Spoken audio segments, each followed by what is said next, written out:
Welcome to the network. Shout out to all my ones. This is Nate Hinton. Sophomore wing is with us today in the studio.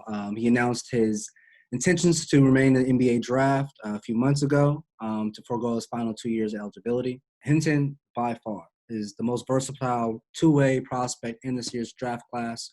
If you look up and down the list, I can't see another prospect that brings the same intangibles and unique skill set to the table. And most importantly, he's still developing. As a sophomore, he definitely possesses, all the things that an NBA-ready rookie should have, in my opinion. And he's a former University of Houston Cougars team captain and a son of a preacher man. And he's not your typical NBA prospect, but his character and production will make you into a believer for sure. And it's definitely made us into a believer and want us to, keep up with his progress with pre-draft process and coronavirus and things like that, and really want to go about your career, lessons you've learned, and so our fans and your fans have a better understanding of who you are. So welcome to the network, man. How you doing? Glad to have you. Yes, sir. Awesome. Everything's going good this way. Everything's going good.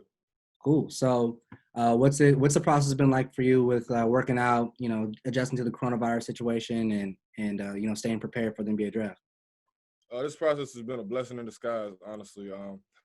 Before I said I was going to go to the draft and things like that, we was trying to figure out if I was going to do that, then how I was going to work out with, having classes with my trainer, Coach Jody Patton, KOD Skills Academy, and just trying to figure out how we was going to work it out, whether he was going to come to Houston or how I was going to do just the workouts with my school and things like that. But now it's with the coronavirus, it kind of let me come home and just work out and just get back to the basics of getting back to who I really am.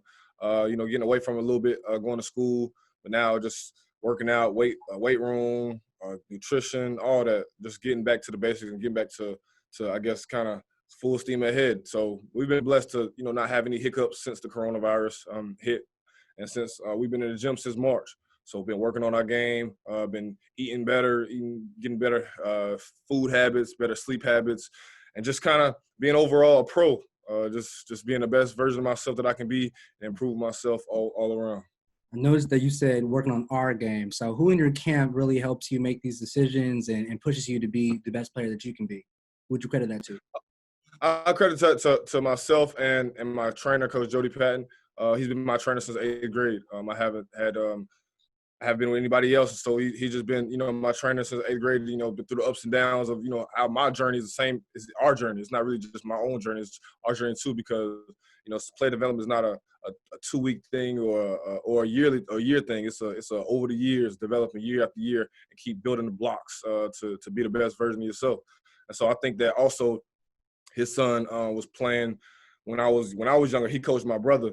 And so when I was younger, I saw him and his son, in the gym working out, and so that's how we kind of connected, because my dad seen that his son, seen the talent that his son was at, and then my brother played on his team too as well. So then once I started coming up, I wasn't start training till 8th grade, and then when I started connecting with him, I seen his son go out and get 30 on any given night, and so I'm like, shoot, like I want to get to that status. So then he started going to college and then going to overseas now.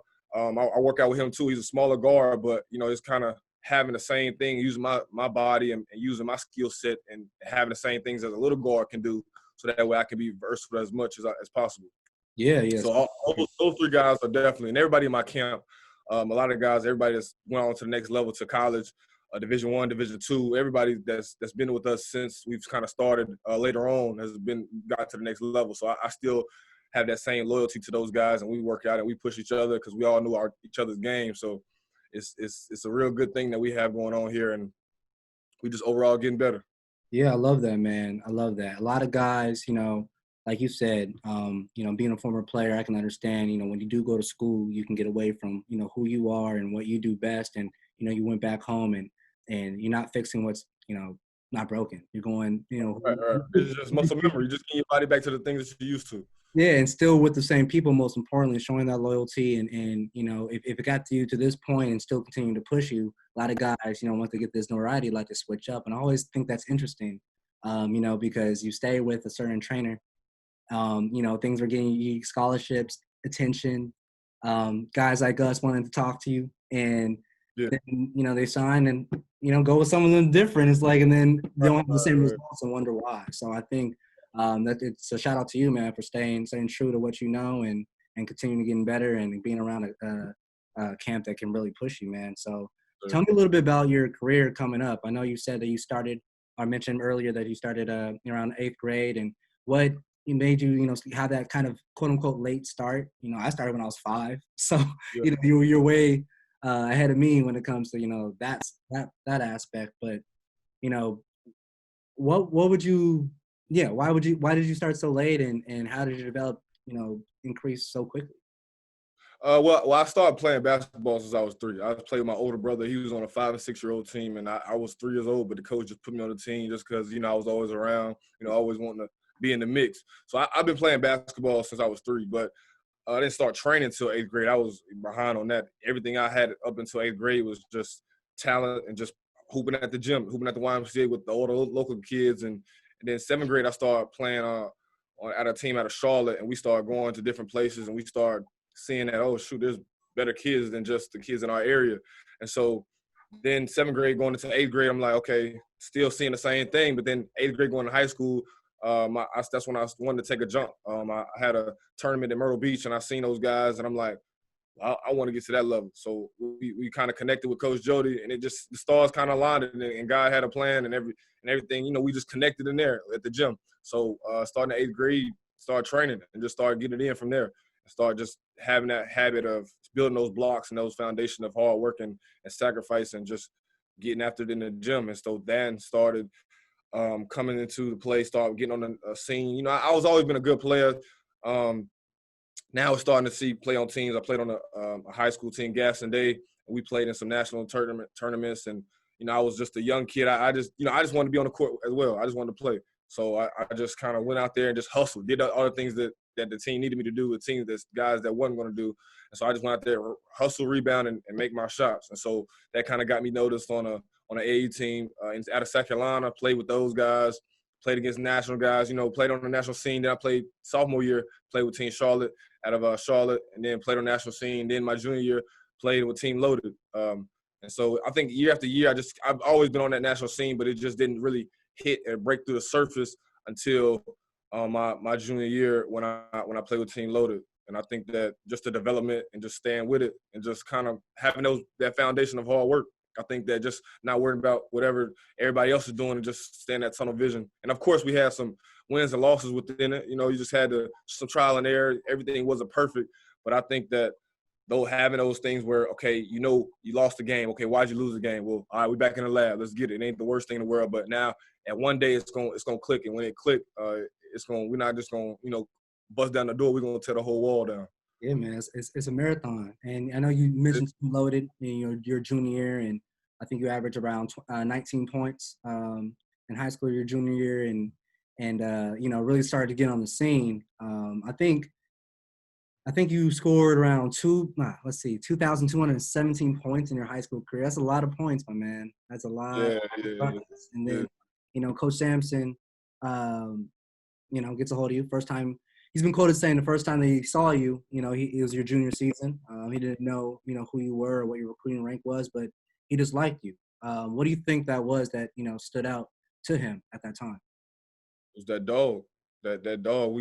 I went out there, and it was my last opportunity to play AAU. So I'm like, well, I'm not about to just go out here and just waste it. Nah, I don't have what I wanted. I had offers. I was blessed. I was appreciative, but I knew my talent level was at the highest level. So I wanted to get those top dogs, those top schools, those top ACC, Big Ten, SEC schools. And I knew that the guys that they were offering weren't like that. And those guys that were, getting those offers, I knew they weren't better than me. So I just had that confidence, where I'm gonna work hard and I'm gonna go get it. And so when I went out there, I looked at the game and see what can I do different. What is they offering these guys? Okay, everybody's gonna offer, but what can I do differently? I'm not may not be as athletic. I may not be as much of a shooter or whatever that everybody else is, but what can I bring to the table that's gonna separate me from the pack? And that dog going out there competing and being the best version of myself, just really going out there and it's me and you, and it ain't gonna be you. Having that mentality. And so I think that that's everything that, Houston kind of embodies of they're known, but they don't necessarily get the credit that everybody that a big Power 5 school gets. They're a Power 6 school, but I mean, if you look at if you look at the facilities, you look at how the program is structured. There's no difference between a Houston and an ACC school or a Big Ten school. There's no difference. It's just about the amount of people. There's a lot of people that go to Houston, but it's just I think that they don't really get that they had that underdog mentality. So with that being said, it was a perfect fit. I always felt like that. Yes, I had to offer some big schools, but okay, I can make my mark at Houston. I know that I can go to a school where everybody in the program is the same mentality like me. Nice, man. I love the answer. So I know you mentioned about you being a dog, and that's what really attracted your game to Coach Sampson and also the program and what that culture is. What does the word competition or just competing in general mean to you? Me and you, it's a winner and it's a loser. It's a competition between, it's a race to the finish line between me and you. What you gonna do to get there first? That's basically what competition means to me. Awesome, man. I think a lot of people like Jimmy Butler, Tony Allen, Russell Westbrook, might have had that same answer. What are those Definitely. guys? Do you model your game after them, and do you look up to them, their mentality and what they bring to the game of basketball? I definitely do. I definitely see their game and see what they have their story and see how they came up in the game and put it to my own game and not really just take everything that they do, but take bits and pieces of it and to mold it into be a monster. I think that I really look at their mentality and how they attack the work, how they attack everything that they do, and then put it all together, shake it in a box, and come up with a masterpiece of a body of work. So I think that definitely looking at those guys definitely helped me in my game. Yeah, man. I love Russell Westbrook myself. I'm from Long Beach. He's from Long Beach out here. And what he brought to the table to the NBA is, I would never have seen that. But I think that's a credit to his dog mentality of always continuing to get better. Definitely. You know, this is harping myself a little bit, but I used to be a diehard UCLA fan. So, back Right. in the day, I'm like, give the ball to Aaron Afalo, let him rock. He's a freshman coming in with ultra confidence. And we see that Yeah. confidence stay the same, but his skill set get better. And when that matches, you created a monster, man. And I think you're going to definitely have that same trajectory. But being a dog is not only, mano a mano and, you know, who's going to get it. It's also about leadership. And you were a captain on the team as well for Houston Cougars. And what would you credit, your leadership skills to? I seen you on the court yelling at your team to get back. You're very passionate. You play with a lot of fire. What would you credit that to? I think I credit that to my upbringing, my parents, my dad being a pastor, my mom being a teacher, having those leadership people, having them have been in leadership positions, and then in my genes, and then seeing how they do it, and then also ultimately it's just natural. It just comes natural to me, in classroom, and teachers saying, who wants to be the head line leader. I'm the one trying to be the line leader. It's not natural. I don't have to force it. It just naturally comes to me.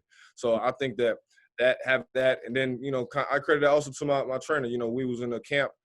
He knew that I was different. He saw something in me that I was different, and he always tell me, "Don't run from it. Just embrace being different." And so he always tell me, be different. So I think embracing that and embracing who I am, and just kind of being that leader and not being afraid to have everything on your shoulders and to move forward. And that's also being a servant too. I have some servant in me because I want to that I'm not only thankful, but I want to show you that I'm appreciative. And so I want to tell you, like, I'm going first. I'm gonna go forward. I'm gonna go do the loose ball. I'm gonna go, hustle. I'm gonna go do whatever it takes to win, because I know that if I get myself going, I know that I can lead by example. Then if I dive on the floor, then my teammate gonna dive on the floor. Then you got a whole team full of. It's hard to deal with one dog, but you deal with a dog with a whole bunch of dogs behind him. It changes the whole game. Like everybody coming at you every position is definitely it's definitely a problem. And also I think that realizing that, then that's kind of what keeps me going, because somebody has to lead, and so I want to take that chance to do it. Yeah, man, and that's a great segue. Energy and enthusiasm is contagious, and you bring, It's contagious. It definitely is. like you just said, it's hard to contain one dog, but you have a whole, team of dogs. It's hard to knock. So I think every team needs that type of person. But obviously we're talking about the next level. So every franchise, especially that are drafting and that already might have established guys or go-to players on the scoring end, need guys that are willing to do what it takes with energy and enthusiasm and gratitude to get the job done. So, like I said, I mentioned before, I watched your clips earlier, and I see a lot of times, regardless if you score or not, you're yelling at your team to get back. You're talking on defense. You're ball you man. You're attentive. You know, is there anything special you do to get you hyped before the game or to get that energy, or you just love the game to play it with passion? I just really lock in. I lock into what's the task at hand. Win. That's the only thing that matters. And like I said, I've done it so many times in the dark where the lights wasn't on and the lights. A lot of fans wasn't in the stands, but I had to do it. I had to bring the energy when I didn't feel like playing a team that we know we're gonna win by 30, but I still got to bring it because if I don't bring it, then my other teammates not gonna bring it. So now it's a habit. Now it's just clockwork. I just naturally do it. We got a game. Okay, the task is win. Somebody got to do it. Somebody got to bring that energy. Somebody because it is contagious, And so I just step to the forward and just bring it every single night. And like I said, it's the love for the game. I think that I've got to this point by just doing off the love of the game, and the guys giving me a lot of gifts and talents, and I just want to whom it is given, much is required. So I just want to take that and just kind of move forward from there. That's I always got to tell. I can't just people have sacrificed, people have put so much into me that I just want to give back by showing them that everything that you've done isn't in vain. That you've done something a good service for me. Yeah, man, I think that would be a great character trait to have and a great role model in community. I know obviously you come from a place of faith, but just having that mindset, let alone as a basketball player, but as a person, is good Right. and it should Right. be recognized and acknowledged. And I just want to take a moment to shout out to you for that, man.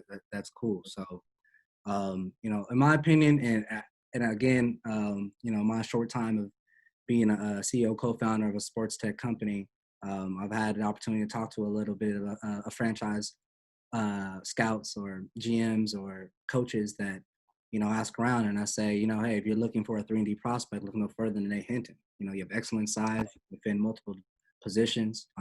Your catch and shoot ability is really underrated. And I think, your pick and roll game is underrated as well. You really operate in the mid-range very well, able to probe off defenders and use your body to score on balance.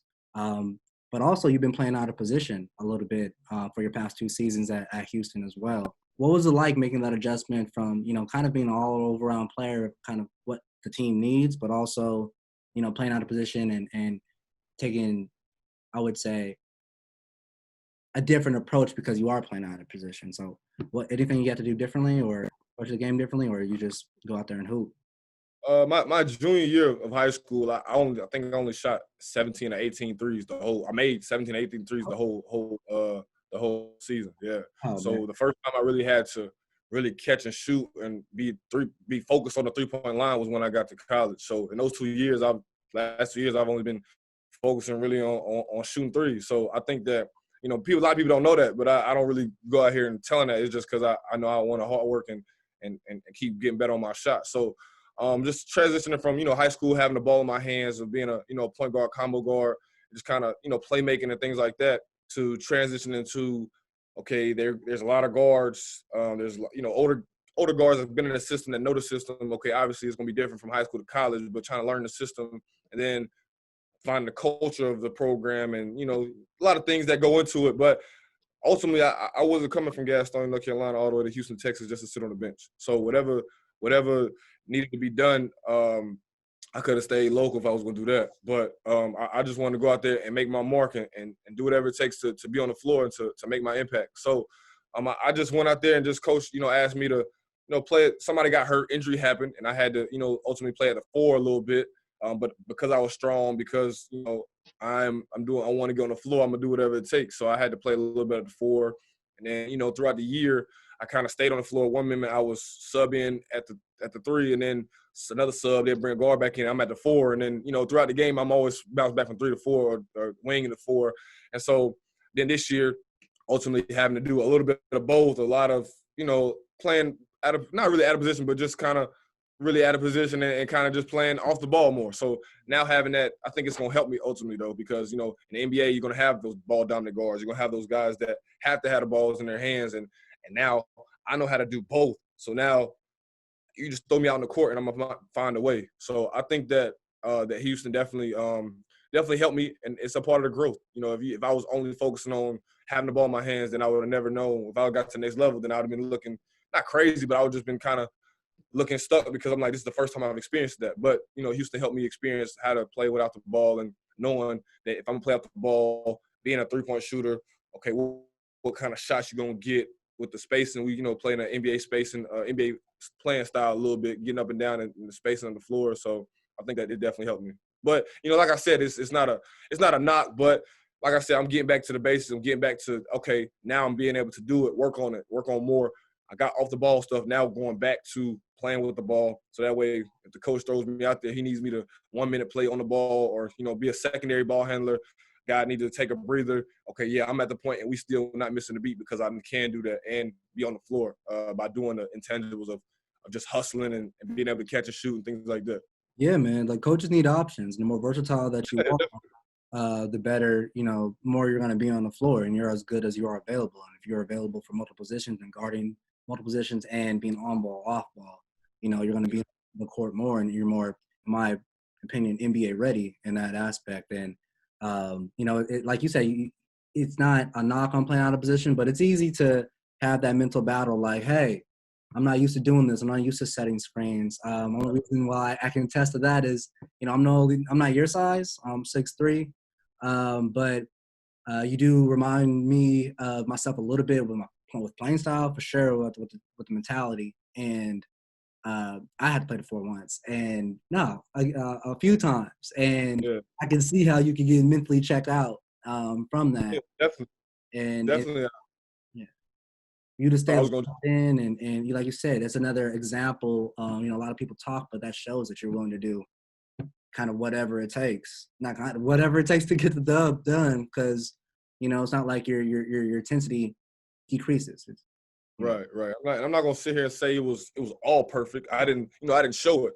It was definitely times where I'm in my dorm room, frustrated, just kind of, well, this is not what I signed up for type. But again, I'm in Houston. I'm not in Gastonia. Like I'm a long way from home, so I can't turn back. So what do I do? Well, I just keep pressing forward, and my faith never wavered. I just had to stay down and stay focused, and just kind of, okay, well, if I'm gonna have to play, quote unquote out of position, then I'm gonna be the best of it. I'm gonna do the best that I can and be the best at it, and where it's not even gonna matter. And so now, playing there the last 2 years, just now, I had to do what I had to do. But when you do what you're supposed to do, and you do everything the right way, everything works out and everything works in your favor. So now I'm reaping the benefits and I'm reaping the harvest that has been set out for me. So I'm just thankful that, shout out to Houston and shout out to, my high school and things like that. And shout out to the whole process of how everything worked out. So it all works in a good. Awesome, man. Awesome. What's the quote? Do what you have to do so you can do what you want to do. And that's true. I seen that on Twitter. Retweeted it yesterday. Yeah. Oh, really? Nice. Yeah, I did. That's awesome, man. I want to go back to the basketball aspect, and I know you said you've only made a handful of shots when you were in high school, and your 3-point shooting has been improved from your freshman season to your sophomore season. I know for a fact that your 3-point percentage increased by 5%, and things like that. So before we start the interview, I saw that you were in the gym, and you got your tank on right now. Word on the streets, you've been working on that quick release, man, making it a lot faster. You've been in the gym with your training and things like that. What are some of the, drills or situations that you put yourself into to improve your shooting? Just put myself through the toughest situations possible. Put a lot of load and a lot of load on my body and a lot of load on my legs and just a lot of tension. So that way that when the time comes, I can be able to knock down shots in the fourth quarter when the coach needs it. A lot of guys, we can get in the shooting the gym all day, but if your body's not in the right position to handle all that, then it won't work. I'm going from a situation where I played 35 games in a year to 35 games. We're going to be playing that by the time January hits or, Christmas or whatever, or, whatever the case may be. The season is 82 games. So you're going from 35 to 82 games. That's not even including the playoffs. That's not even including playing with a 24-second shot clock. So the game is going to be faster. Your body's going to have to adjust to everything differently. And you can't – I'm not trying to – it's going to be difficult, but I have to prepare my body first because you have all the skill in the world, but if your body doesn't, conform to it, then you're going to be out there tired. All the shots are going to be short. I attested to Kobe Bryant. May he rest in peace. He said, what'd he say? Fourth quarter in the playoffs, air balls. air balls, air balls. Then he said he trained his body because he's going from a situation in high school where he played, only 30 games. Now he's been playing 82 games and the playoffs. So listening to that and also knowing that, okay, even this year, when early in the year, some of my shots were short this year because I went from playing 20 minutes to now playing 35 minutes a game. And I'm playing harder. Yes, I'm getting more reps in the gym, but okay, what I have to do, I got to condition my body more. I got to eat the right way, get the right sleep. So with that being said, I know that it's not a whole lot of skill that needs to be, translated to the next level. It's got to be at first when I get in the door, I got to be conditioned. I got to be able to be on the floor. I got to be able to take the long road trips. It's different now with coronavirus. We're not going to know how everything's going to happen. But still, after it gets, waved through, then I got to be ready for the long travel, the long haul of playing 82 games in a year plus the playoffs. So trying to get my body right and definitely put on a little weight and lean more out and kind of, get stronger. And like I said, be able to just knock down shots and working on some drills, ball handling drills, working on, pick and roll, playmaking, making the right reads, getting downhill, just handle shots and being able to knock down the shots when it's counted on. So I'm definitely thinking of working on a lot of things and working on just overall just the mental part as well. Love it, man. Love it. I think that's a big aspect of your game that you I think it's good that you're being mindful of improving that aspect of your game because, you do a lot. You're one of the best rebounding guards in the country. Coach Sampson has been quoted saying that you're the best rebounding guard he's ever seen. You pulled down a total of 270 rebounds last season and 84 offensive rebounds. Man, like that's pretty impressive. Yeah. So I know, shout out to everyone watching The Last Dance and everyone remembers, Rodman going, click, I'm over here. Click, I'm over there. And I see a little bit of, your anticipation to the ball, especially for offensive rebounds, is excellent. So the fact that you are working on, conditioning and putting more load in your body so you can translate in your production to points and being in the right place at the right time is, again, I think your positionless versatility. Looking at the trend of what NBA teams are going after, yes, I just don't see how you don't check all those boxes. You know what I'm saying? And I think that should be a segue for all of our listeners out there and everyone that's tuned into the network is Nate Hinton is a talent that you should not miss out on, guys. Like, let's not go like, oh, next one's told us first, but at the same time, it's production's there. You don't have to score as many points or the most points or have the ball in your hands to be the best prospect. It's how your impact to the game. Does your impact on the game produce wins? And that's what we're all in it for, is for W's. And you're a winner, proven winner that you continue to improve on and can develop and go knowing that, you're considered you started, competing competitively late and scoring over 2,000 points in high school. Then you go over, to a perfect culture fit for your personality and situation with Houston, and you can continue to develop. And like you said, you do what you have to do to get, to do what you want to do. And now, like I said, if the best NBA prospect is a 3-and-D guy, it's Nate Hinton, man, hands down. And I'm gonna stand by that moving forward. So, same thing that you want our listeners to know before we take off today. I'm working. Last time you seen me, whatever you thought is Nate Hinton, you're gonna see a different beast. And I say that humbly, really. It's just the fact of the matter that we working. I got all day to be a pro. I got all day to work on my body, to work on my game, and now it's this time, every summer is surgical, I say, but this one the one that's gonna, change my life.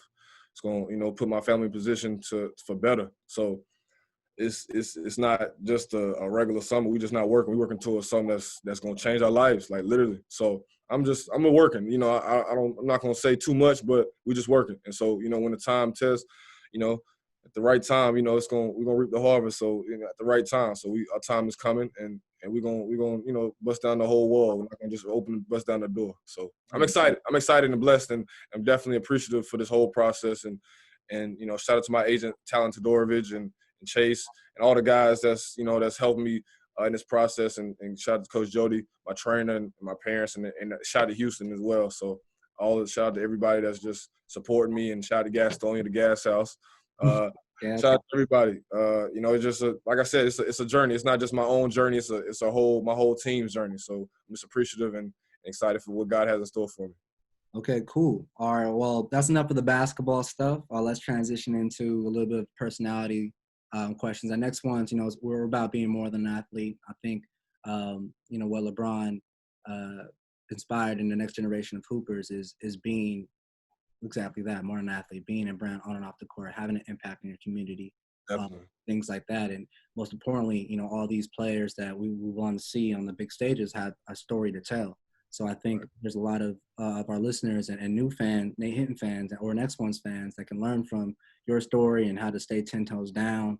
You know, you might be on the national stage, but continue to work. And I think we've seen that story with, you know, John Morant last year. And, you know, now we've seen Damian Lillard going crazy. And it has the same type of mentality and work habits.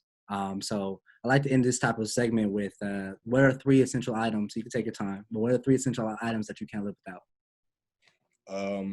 3 essential items. My Bible. I think what else? I say does it have to be? It doesn't. You said not basketball related. No, it could be whatever. Those are 3 things that you can't live without. Like Bible, a basketball, and definitely water. Can't live without water. Nice. That's all. Shout out to all the real water drinkers out there. What's your go-to water? Alkaline water. All right, man. Let's get you a sponsorship, man. I don't know the brand because they're not giving me any money yet. So Exactly. I'm not shouting anybody out, but we're just drinking alkaline water right now. Hey, man, health is wealth. All right, man. I appreciate you taking the time. Be on the lookout for the network. We got full game highlights coming up in Nate Hinton. We got Collins Corner. We have this interview. Hopefully some more lifestyle content, and be on the lookout when he gets his name called. The draft is this fall, I believe. 2 months out. 2 months out. Yeah, we're 2 months out, man. And 2 months out. Yeah, we're to Nate, man. We're working. So stay tuned. Make sure to follow him on Next Ones, and we'll keep you updated. Yes, sir. Shout out Next Ones. Yeah, thank you. Yes, sir. Speculation real quick, saying this is where I belong.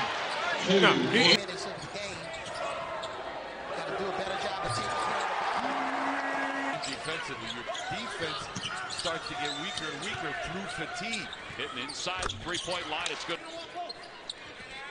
Cedric Alley is about to check in for the first time. His minutes have been diminished this year. Shot clock is at 7.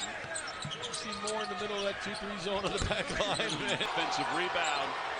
Got to give yourself a chance. Got to block out early. And in cans the second. Lush is getting. Hey, work out. Hey, work out.